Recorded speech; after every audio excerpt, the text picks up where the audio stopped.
பரிசுத்தமான வாழ்க்கை வாழ்ந்து ஆண்டவரை சந்திக்க ஆயத்தமாகுங்கள். Praise Lord. Praise the Lord. அல்லேலூயா. Hallelujah. அல்லேலூயா. Hallelujah.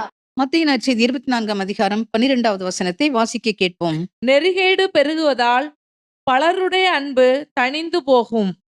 Price Lord. Praise the Lord. அன்பார்ந்தவர்களே, மத்தேயு 24ஆம் அதிகாரத்திலே நம் ஆண்டவர் இயேசு கிறிஸ்து தனது 2ஆம் வருகைக்கு முன்பாக நடக்கக்கூடிய எல்லா நிகழ்ச்சிகளையும் பட்டியலிட்டு காட்டுகின்றார். தீர்க்க தரிசனமாக உரைக்கின்றார். அதிலே ஒன்று 24:12 மத்தேயு நற்செய்தியிலே, இறுதி காலத்திலே நெறிகேடு பெருகுவதால் மனித இதயத்தில் அன்பு வற்றி போகும் என்று சொல்கின்றார். ஆம் பிரியமானவர்களே, நாம் வாழ்கின்ற இந்த காலகட்டத்தில் அதைதான் பார்க்கிறோம். நெறிகேடு பெருகி இருப்பதை, எங்கு பார்த்தாலும் தீமை தீமை தலைவிரித்தாடுவதை, பல விதத்தில் பாவத்தினுடைய உக்கிரமும் இந்த நாட்களிலே தலைவிரித்தாடுவதை நாம் பார்க்கிறோம். மனித இதயத்தில் அன்பு நிச்சயமாக வற்றி போய்விட்டது என்பதை நீங்களும்